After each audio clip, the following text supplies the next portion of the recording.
எவ்வளவு இதனுடைய இலங்கை ரூபாட விலை? ஸ்ரீலங்கன் ப்ரைஸில் இது வந்து 60 மில்லியன். 6 கோடி இந்த ஜாக்குவா.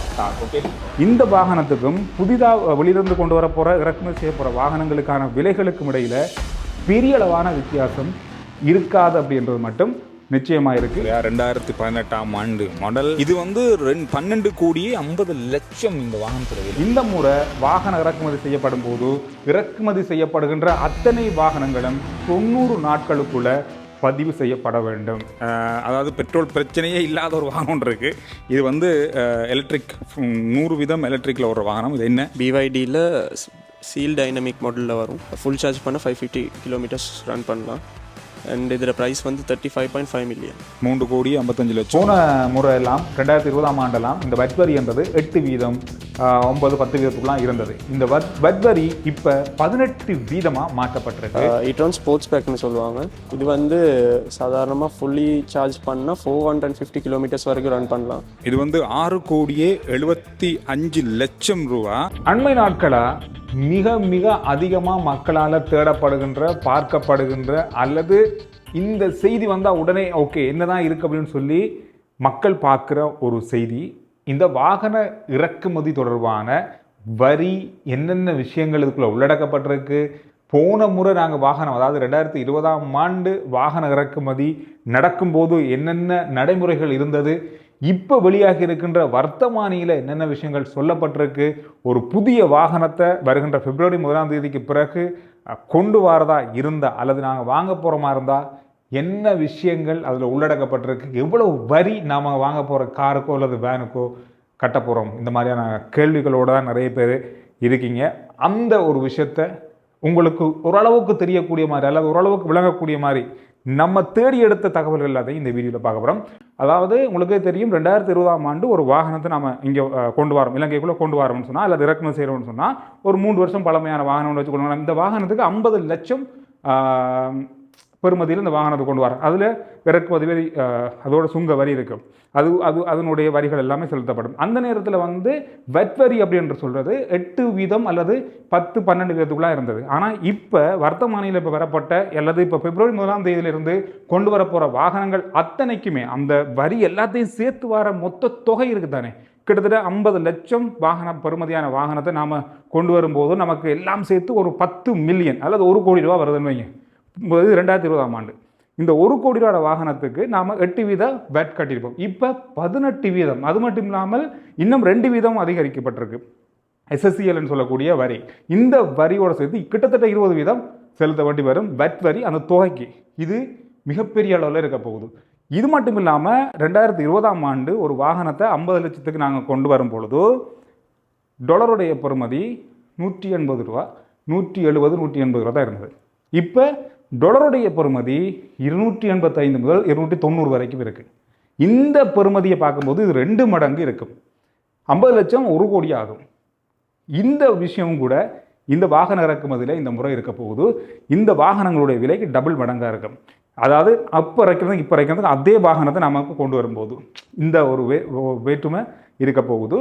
அதோட இப்போ பாவிக்கிற வாகனங்களுக்கும் நாம் இப்போ புதுசாக அல்லது ரீகண்டிஷன் வாகனங்களை கொண்டு வர விலைக்கும் இடையில் பெரிய அளவான வித்தியாசம் இருக்குது. அதாவது இப்போ இருக்க செகண்ட் மார்க்கெட் வாகனங்களுக்கு தான், இப்போ இலங்கைக்குள்ளே இருக்க வாகனங்கள், இந்த வாகனத்துக்கும் புதிதாக வெளியிலிருந்து கொண்டு வர போகிற இறக்குமதி செய்ய போகிற வாகனங்களுக்கான விலைகளுக்கும் இடையில் பெரிய அளவான வித்தியாசம் இருக்காது அப்படின்றது மட்டும் நிச்சயமாக இருக்குது. இதில் பார்க்கும்போது அரசாங்கம் இப்போ கொண்டு வந்திருக்கிற வாகன இறக்குமதியில் ஒரு முக்கியமான விஷயத்தை ஞாபகப்படுத்தியிருக்காங்க.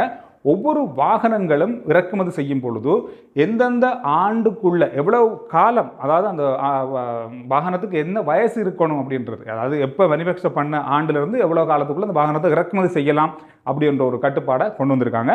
அந்த அடிப்படையில் பொது பயணிகள் போக்குவரத்து, அதாவது வணிக வாகனங்கள் இருக்குது, இந்த வாகனங்கள் 5 ஆண்டுக்கு குறையாமல் இருக்கணும். 5 வருஷத்துக்கு மேற்பட்ட வாகனமாக இருக்கக்கூடாது. ரீகண்டிஷனாக இருந்தாலும் சரி, அது புதுசாக நாம் கொண்டு வரணும்னாலும் சரி, இது 5 வருஷத்துக்கு மேற்பட்ட வாகனமாக இருக்கக்கூடாது. அது மட்டும் இல்லாமல் கார், மோட்டார் சைக்கிள், நாம் பாவிக்கிற வேன், வீடுகளில் பாவிக்கிற தனிப்பட்ட முறையில் வாகனங்கள் இதெல்லாம் இறக்குமதி செய்வதானே, இந்த வாகனங்கள் 3 வருஷத்துக்கு குறைவான பழசாக இருக்கக்கூடாது. 3 வருஷத்துக்கு மேற்பட்ட வாகனமாக இருக்கக்கூடாது. 3 வருஷத்துக்கு உள்ள இருக்கணும். கிட்டத்தட்ட 2021ஆம் ஆண்டு வந்த வாகனங்கள் தான் நாம் இறக்குமதி செய்யக்கூடியதாக இருக்கும் இந்த வருஷத்தில். அதே போல் இன்னும் ஒரு இறக்குமதி கட்டுப்பாடு இருக்குது. 10 வருஷத்துக்கான ஒரு வாகனம் நம்ம 10 வருஷத்துக்கு உட்பட்ட வாகனம் ஒன்று இறக்குறதா இருந்தால் அது வந்து சிறப்பு நோக்கங்களுக்காகவும் பாதுகாப்பு கருதி இறக்கப்படுகின்ற வாகனங்கள் மாத்திரம்தான் கொண்டு வர முடியும் 10 வருஷம். மற்ற நாம் சாதாரண பாவிக்கிற வாகனங்கள் 3 வருஷத்துக்கு உட்பட்டதாக இருக்கணும். அதோட இறக்குமதியாளர்களுக்கு இன்னமொரு முக்கியமான விஷயத்தை இந்த வர்த்தமானியில் சொல்லப்பட்டிருக்கு. முதலெல்லாம் வாகன இறக்குமதி செஞ்சால் ஒரு வாகனத்தை ஷோரூமில் 1 வருஷமோ 2 வருஷம் 3 வருஷம் கூட வச்சுருந்து விற்பாங்க. அது பழமையாக அந்த கட்டுப்பாடு இல்லை. ஆனால் இந்த முறை வாகன இறக்குமதி செய்யப்படும் போது இறக்குமதி செய்யப்படுகின்ற அத்தனை வாகனங்களும் 90 நாட்களுக்குள்ள பதிவு செய்யப்பட வேண்டும். அப்படி பதிவு செய்யப்படாவிட்டால் என்ன வாகனத்தினுடைய பெறுமதி அதாவது கொண்டு வரப்பட்ட பெறுமதியோ அந்த பெறுமதிக்கு 3% வரி செலுத்தப்பட வேண்டும். இந்த மாதிரி இருக்கிறதால கொண்டு வரப்போகிற வாகனங்கள் எல்லாமே உடனடியாக பதிவு செய்யப்பட போகணும், விற்பனை செய்யப்பட வேண்டும். இங்கே கொண்டு வந்து வைக்க முடியாது, ஸ்டாக் பண்ணி வைக்க முடியாது. காரணம்னு சொன்னால் தொடர் பற்றாக்குறை வரக்கூடாது அப்படின்றதுக்காகவும், அதிகளவான வாகனத்தை இறக்குமதி செய்து நாட்டுக்குள்ளே வச்சிருக்கக்கூடாதுன்றதுக்காகவும், தேவைக்கேற்ற வாகனங்களை மாத்திரமே இறக்குமதி செய்யணும் அப்படின்றதுக்காகவும் அரசாங்கம் இந்த இடத்துல ஒரு மிகப்பெரிய டாக் வச்சுருக்காங்க.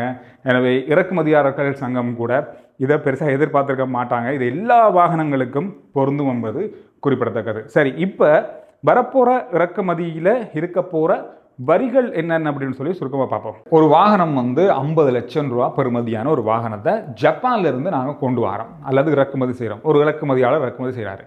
இந்த வாகனத்துடைய பெறுமதி முதல்ல கணக்கெடுக்கப்படும். இந்த வாகன இறக்குமதிக்கு எவ்வாறு வரி செலுத்தப்பட வேண்டி வரும், என்னென்ன வரிகள் சேர்க்கப்பட வேண்டும் அப்படின்றத நான் இந்த பகுதியில் உங்களுக்கு சொல்கிறேன். 50 லட்சம் ரூபா வந்தோடனே ஹாப்பரில் ஓகே இதை எஸ்டிமேட் பண்ணுவாங்க. 50 லட்சம் தானான்றது 50 லட்சம் தான் சொன்னால் அந்த 50 லட்சத்துக்கான இறக்குமதி வரி அறவிடப்படும். ஒவ்வொரு வாகனத்துக்கும் இந்த இறக்குமதி வரி மாறுபடும். அந்த அளவு இப்போ சொல்ல முடியாது. அடுத்தடுத்து வரப்போகிறது சுங்கவரி. சுங்கவரி எதுக்கு விதிக்கப்படுது அப்படின்னு சொன்னால், அதாவது நாங்கள் வாகனத்தினுடைய ஆண்டு இப்போ சொல்லியிருக்காங்க தானே, 3 வருஷத்துக்குள்ளே 5 வருஷத்துக்குள்ளே எல்லாம் சொல்லியிருக்காங்க தானே.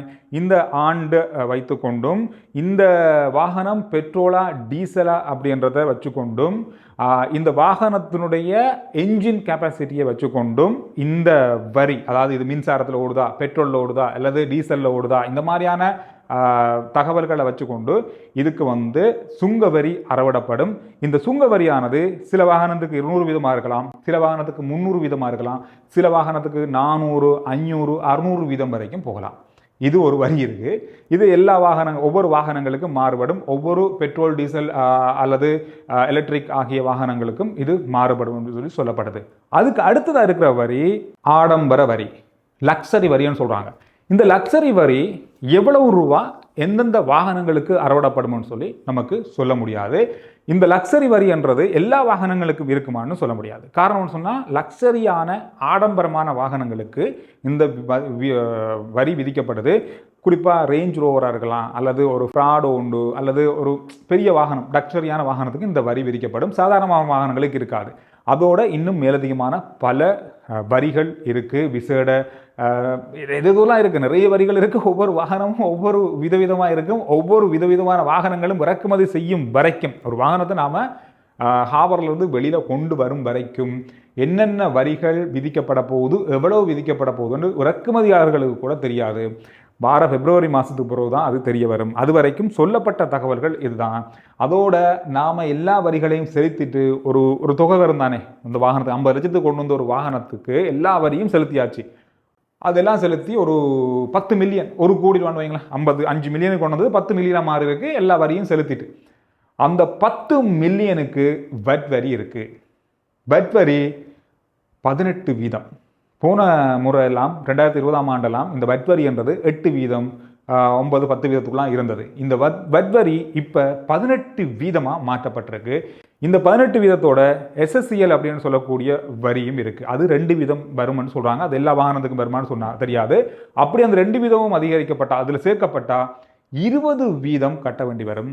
20 வீதம் கட்ட வேண்டி வந்தால் 10 மில்லியனான வாகனத்துக்கு 2 மில்லியன் 20 லட்சம் ரூபா வட் வரி இருக்குது. இது இந்த முறை வாங்க போகிற வாகனங்களுக்கான வரியாக இருக்க போகுது. இதில் புதுசு பழசுன்னு சொல்லி இருக்குது. அதாவது 2 வருஷத்துக்குள்ளே பாவிச்ச ஒரு வாகனத்துக்கு ஒரு விதமான வரி இருக்குது. 3 வருஷம் 4 வருஷம் 5 வருஷம் அப்படியான கால எல்லைக்கு கூட வரிகள் இருக்குது. அது மட்டும் இல்லாமல் பிராண்ட் நியூன்னு சொல்லுவோம், புதிய வாகனங்களை கொண்டு வரண்டா அதுக்கு வேறு வரிகள் இருக்குது. இப்படி வரிகள் ஒவ்வொன்றுக்குமே மாறுபடும். நான் சில வீடியோக்களில் சில செய்திகளில் பார்த்தேன், சில வாகனங்கள் பேக்வாராக இருக்கட்டும், ஒரு வேகனார் இருக்கட்டும், 18 லட்சத்துக்கு வந்த வாகனம் இப்போ 26 லட்சத்துக்கு வருது, 25 லட்சத்துக்கு வாங்கலாம் அப்படின்னு சொல்கிறாங்க.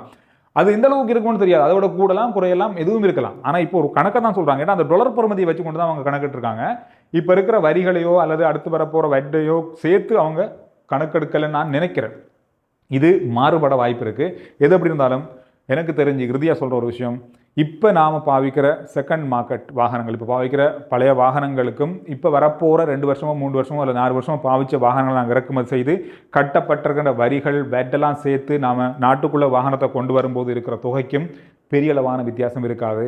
இங்கே இருக்கிற வாகனங்களுடைய விலைக்கும் அந்த வாகனத்துக்கும் சரியான கிட்டத்தட்ட ஓரளவுக்கு பெரிய அளவு வித்தியாசத்தோடு இல்லாமல் தான் நாங்கள் பார்க்கக்கூடியதாக இருக்கும். அப்படி இருக்கும்போது நிறைய பேர் வாகனத்தை புதுசாக கொண்டு வருவாங்களா இல்லை இருக்கிற வாகனங்களை பாவிப்பாங்களா அப்படின்றத அவங்களே தீர்மானிக்கணும்.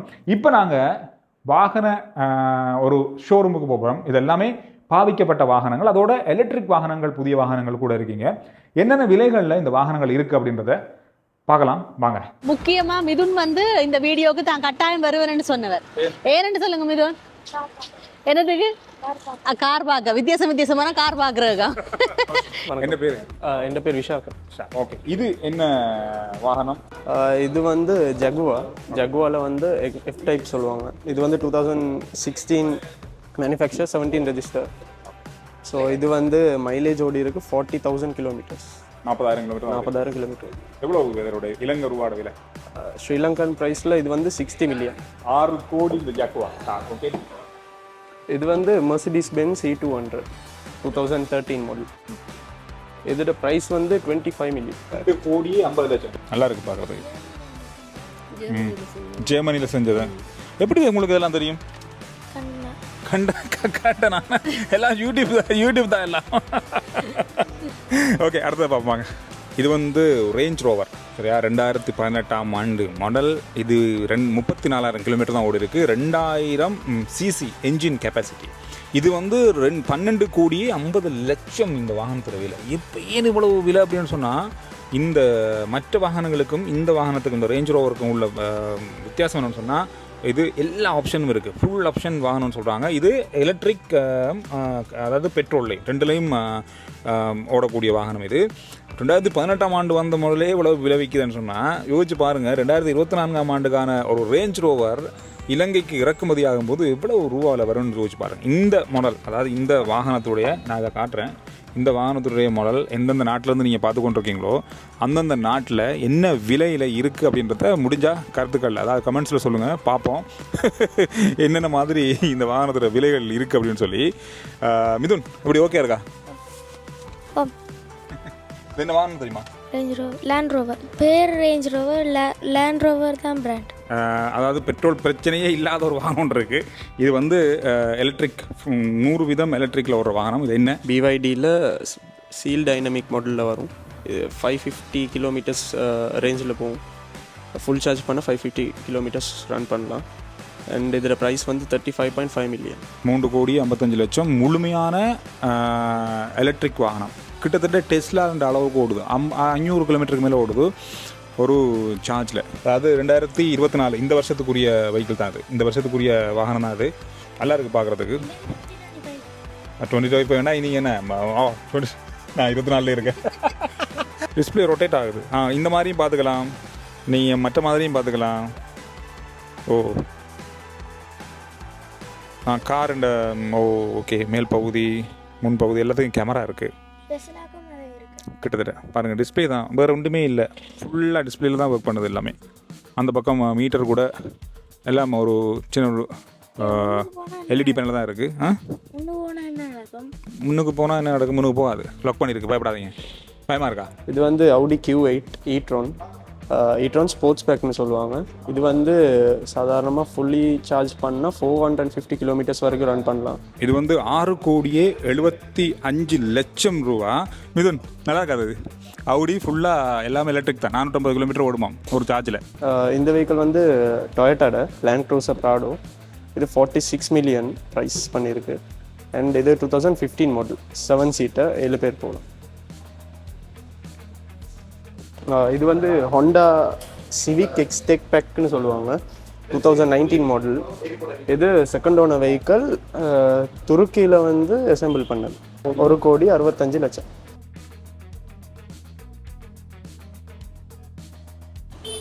இந்த வெஹிக்கிள் வந்து ஸ்மார்ட் பேஷன் 2016 மாடல். இது வந்து பென்ஸ் கம்பெனியால் அடிக்கிற ஒரு வெஹிக்கல். 7 மில்லியன் ஸ்ரீலங்கன் ப்ரைஸ், 70 லட்சம். பார்த்துருப்பீங்க, ஒரு பெரிய வீடியோ தான். நிறைய தகவல்களை உங்களுக்கு தெரிஞ்சு கொள்ளக்கூடியதாக இருந்திருக்குன்னு நினைக்கிறேன். RG Chandru report YouTube channel, Facebook page, WhatsApp channel இது எல்லாத்தையும் ஃபாலோ பண்ணுங்கள். அடுத்த வீடியோவில் நான் உங்களை சந்திக்கிறேன்.